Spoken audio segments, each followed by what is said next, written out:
नमस्कार, मैं रोशनी सिंह। समाचार 9 न्यूज में आप सभी का स्वागत है। आइए देखते हैं आज की कुछ खास खबरें। नमस्ते, मैं हूं मुस्कान जायसवाल। स्वागत है समाचार 9 पे। तो अभी हम मौजूद है पवई के हीरानंदिनी बुद्ध विहार जय भीम नगर में। तो जैसे कि आप देख सकते हैं यहाँ पैकिंग चालू है जोर जोर से। ऐसे कुछ एरियाज़ हैं जहाँ गवर्नमेंट की नज़र नहीं पहुँच पा रही है। तो ये कपड़े, कुछ खिलौने, कुछ खाने की चीज़ें वो जंगल में जाने वाली है, कुछ बच्चों की हेल्प होने वाली है। बौद्ध धम्मगुरु इनके प्रयासों से ये कार्यक्रम हो रहा है। तो चलिए हम जानते हैं उनका कुछ और इंटरव्यूज़ लेते हैं कि कब से स्टार्ट हुआ है और कहाँ कहाँ ये दिए जाते हैं।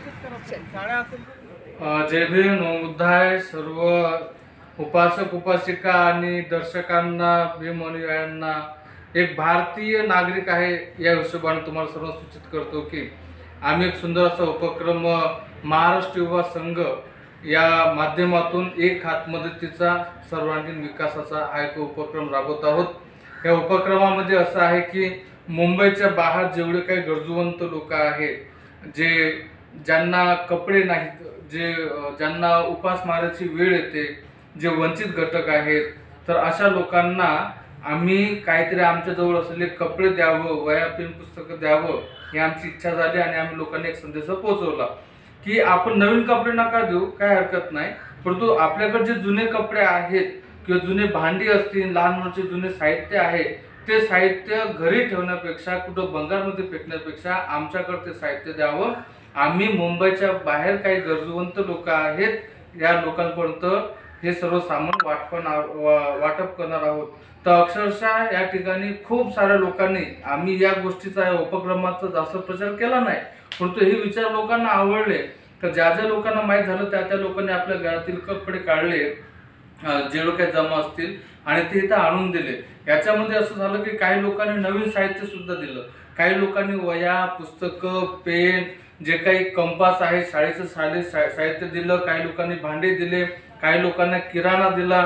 म्हणजे ज्या लोकांना जे शक्य आहे देता येते ते दिलं। सर्वात महत्त्वाचा विषय म्हणजे असा की एक बौद्ध धम्मगुरूने एक आव्हान केलं की जे काही सामाजिक दुःख आहे की एक मुंबईमध्ये आम्ही राहतो आलिशानमध्ये, परंतु मुंबईच्या बाहेर काही लोक खूप त्यांची बिकट परिस्थिती आहे। गरीब दोन प्रकारचे असतात। एक गरीब असा असतो की विनाकारण दारू पिऊन बायकोला कामाला पाठवणार, हा एक गरीब वेगळा, आपल्याला या लोकांना दान द्यायचं नाही, काही की हाताने गरिबी आणलेली आहेत। एक गरीब असा असतो की ज्याला करण्याची धडपड असतो, निर्व्यसनी असतो, कुटुंबाला कुठेतरी छत लावावं, असे काही गरीब लोक आहेत। आणि या गरीब लोकांना आम्हाला काही शालेय वस्तू किंवा हॉस्पिटलचा खर्च किंवा काही करता आलं तर हे मोठं महान पुण्य असते। कारण की सामाजिक दुःख, जसं समाजामध्ये माणसाला दुःख असते तसं त्या लोकांना पण दुःख आहे, तर सामाजिक दुःख आपण जाणलं पाहिजे।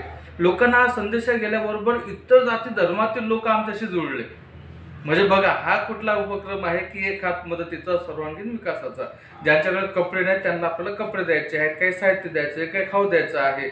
मग आता हे जे वेस्टेज सामान असेल किंवा जुने कपडे असेल, हे फक्त एका जातीच्या लोकांकडे आहे का? नाही, तर हे सगळ्या जातीच्या लोकांकडे आहे। तर लोकांना वाटलं भंतेजी एक आहेत धर्मगुरू ते चांगले उपक्रम करतात, तर त्या लोकांनी आमच्याकडे, इतर जातीच्या धर्माच्या लोकांनी सुद्धा आमच्याकडे सामान आणून दिलेलं आहे।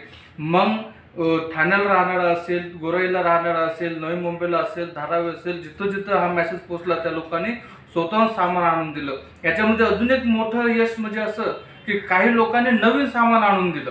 नवीन सामान, हे घ्या तुम्ही, चांगलं काम करताना नवीन सामान। मला या सगळ्या उपक्रमाचा एकच संदेश द्यायचा आहे की बघा, हा सामाजिक दुःख आहे, सामाजिक दुःखामध्ये आपण सर्वांनी एकत्र येऊन सामाजिक दुःख आपण दूर केलं पाहिजे। आज जर आपल्याकडे नवीन दुसऱ्या जाती धर्माचे लोक एकत्र येऊन सामान देतात किंवा आपण त्यांच्या दुसऱ्या जाती धर्माच्या लोकांना मदतीला आलो, तर हे प्रेम समाजामध्ये टिकून राहते। उद्या काही लोकांनी, धर्मवेगळ्या लोकांनी काही म्हणजे हंगामा होण्यासाठी किंवा भांडण होण्यासाठी काही तिरस्कार केला, तर उद्या आम्हाला वाटेल की नाही, आम्ही एक उपक्रम करत होतो आणि या जाती धर्माच्या लोकांनी आम्हाला मदत केली, आम्ही त्यांना का भांडू? किंवा मग आम्हाला किंवा ते विचार करतील नाही हे लोक किती चांगले आहेत, किती चांगलं काम करतात आणि आम्ही याला का भांडू? म्हणजे समाजामध्ये कोणी कुठल्याही द्वेषबुद्धीनं भांडण लावायचं काम केलं, कारण की आज बघा भारतामध्ये हिंदू मुस्लिम या मोठं धर्माच्या नावानं कत्तली व्हायची शक्यता आहे. परंतु जर लोकांनी सामान जर वाटपाचं जर असं एका उपक्रमातून जर एकत्र झाले तर याच्यामुळे काय होते, भांडण वादवाद आपले आप समाप्त होते.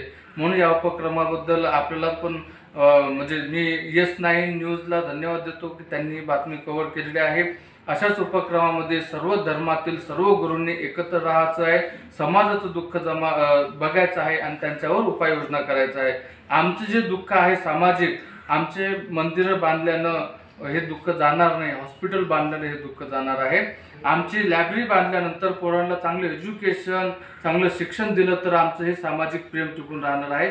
आम्ही जर नुसतंच मंदिर मस्जिद विहार बांधत राहू तर याच्यामध्ये फक्त द्वेष पसरेल असं काही लोक वाट बघत आहे. तर आपण श्रद्धा पण ठेवायची आहे, पण सामाजिक दुःखावर जास्त आपण प्रेम करायचं आहे. जय भीम, नमस्कार. आपको ये सोशल वर्क करके कैसा लगता है? एक्चुअली ये बहुत ही एक आत्मिक सुख है, ऐसा मैं कहूँगी. जैसे कि अभी मुझे बहुत खुशी हो रही है क्योंकि मेरे जो मित्र है पाटिल साहब, तो उन्होंने मुझे बताया था कि मतलब ये बुद्ध विहार जो है अपना जय भीम नगर जो कि पवई में है, तो वहाँ पर छोटे बच्चों के कपड़े हो या खिलौने हो या कोई पुस्तक हो, कुछ भी तरीके से, मतलब अगर किसी को बिस्किट देना चाहते हो या मैगी, तो किसी भी प्रकार की जो मदद है वो यहाँ पर आकर हम दे सकते हैं. लेकिन मैं यहाँ पर आके इतनी खुश हूँ क्योंकि मुझे अभी दिखाई दे रहा है कि यहाँ पे कोई लोगों ने यूज़ किए हुए ऐसे कोई कपड़े नहीं दिए हुए. उन्होंने उनके खुशी से जो कुछ भी खाने की चीज़ें हैं या फिर नई नई साड़ियाँ, जैसे कि आप देख सकते हो यहाँ पे, क्योंकि मैं ये खुद पैकिंग कर रही थी. छोटे बच्चों के जो कपड़े हैं वो, और ये नए नए ब्लैंकेट्स आप देख रहे होंगे यहाँ पर. मतलब ये सब नई चीज़ें हैं जो कि लोग मतलब खुद होके ये मदद कर रहे हैं. तो ये इस प्रकार की जो मदद है ये सच में मतलब बहुत ही महत्वपूर्ण है, मैं ऐसा कहूँगी. और जैसे कि हमारे भंते जी हैं, वो मैंने उनको फेसबुक पे भी फॉलो किया था क्योंकि उनकी न्यूज़ मैंने फेसबुक पर भी देखी थी. और ये जो मदद है ये हम आज यहाँ पर इकट्ठा होकर इसको सेग्रीगेट कर रहे हैं. मतलब बच्चों के कपड़े अलग है, महिलाओं की साड़ियाँ अलग है, जेंट्स के शर्ट पैंट्स अलग है. और ये जो मदद है ये 17 तारीख को मतलब बुधवार के दिन यहाँ से हमारे जय भीम नगर बुद्ध विहार से यहाँ से 10 बजे रवाना होने वाली है. तो मैं चाहूँगी कि और जिन्हें भी इच्छा हो ये सब मदद देने के लिए, तो वो यहाँ पर आकर 10 बजे से पहले दे सकते हो. और किसी की आने की इच्छा हो कि पालघर के कुछ ऐसे इलाके हैं मतलब जहाँ पर आदिवासी लोग रहते हैं, बहुत ही गर्जू ऐसे मतलब लोग रहते हैं कि जहाँ पे ये चीज़ें उनके तरफ मतलब उनको हम लोग दे सकें. तो जिन्हें भी इच्छा है आने की वो आप 10 बजे तक 17 तारीख आप यहाँ पे पहुँच जाइए और एक हमारा एक मदद का एक हिस्सा बनिए. Thank you. जैसे कि आप देख सकते हैं लोग अपने उत्साह से ये मदद कर रहे हैं. सबसे पहले मैं YES9 टीम के आभार व्यक्त करना चाहूँगा जिन्होंने हमको यहाँ पर कवर किया हमारे इस प्रोग्राम को. जो भी हम लोग महाराष्ट्र युवा संघ, ये हमारा एक सोशल ग्रुप है, इसके माध्यम से हम ये जो भी हमारे आदिवासी पाड़े के जो जंगल में रहने वाले लोग हैं जिनको बहुत सारे वो सुख सुविधा से वंचित रह जाते, तो उनको एक हाथ हमने हेल्प का मतलब एक हाथ मदद सा इस उपक्रम के माध्यम से जो भी हमने सोशल मीडिया की ताकत से सोशल मीडिया से आह्वान किया, तो बहुत सारे लोगों ने हमारे जैसे गरीब लोगों ने ये मदद की है. और उन सभी मदद करने वालों को हम माध्यम के चैनल के माध्यम से शुक्रिया अदा करना चाहते हैं. और यहाँ पर जो भी है ये सामान अभी पैकिंग हो रहा है. आज आप देख रहे हो ये 17 तारीख को हम हमारे जो भी डिसाइड प्लेस है पालघर जिले में, वहाँ पर इस सामान डिस्ट्रीब्यूट होगा वहाँ. और ऐसे उपक्रम हम हमारे इस सोशल ग्रुप के माध्यम से, महाराष्ट्र युवा संघ के माध्यम से और हमारे आदरणीय जो भंते जी है श्री योगी श्री, उनके नेतृत्व के अंडर करते हैं.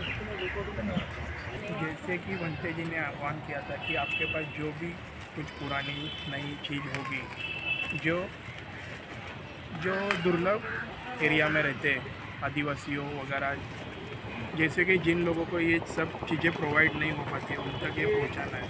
तो भंते जी के इस सामान पे पूरे विभाग में से, मुंबई में से ये चीज़ें लोगों ने यहाँ पे ला के दी है और अभी इसका पैकेजिंग चल रहा है. अभी कुछ ही दिनों में इसका डिस्ट्रीब्यूशन शुरू होगा. ये डिस्ट्रीब्यूशन कब होगा? 17 के लिए. जनवरी को।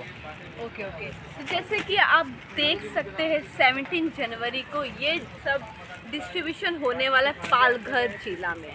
हात मदतीचा एक हात मदतीचा एक हात मदतीचा। जैसे कि आप देख सकते हैं एक हाथ मदतीचा बच्चा जो सोशल वर्क करने के लिए बहुत उत्साहित है। तो चलिए जानते हैं। मेरी मम्मी ने मेरे को बोला कि मेरे साथ गाँव में जा जैसे करने देना है, इसलिए मेरे भी आएगी करने को और मेरे को बहुत अच्छा लगता। अच्छा, सो आइए बच्चे बूढ़े औरतें सब आइए, हेल्प कीजिए और पुण्य कमाइए। ऐसे ही ताज़ा खबर देखने के लिए देखते रहिए समाचार 9। मैं मुस्कान जायसवाल, मैं सहयोगी कैमरामैन संतोष जी के साथ। समाचार 9 न्यूज पर ऐसी ताज़ा खबरों को देखने के लिए सब्सक्राइब करें, बेल आइकन को दबाना ना भूलें। समाचार 9 न्यूज।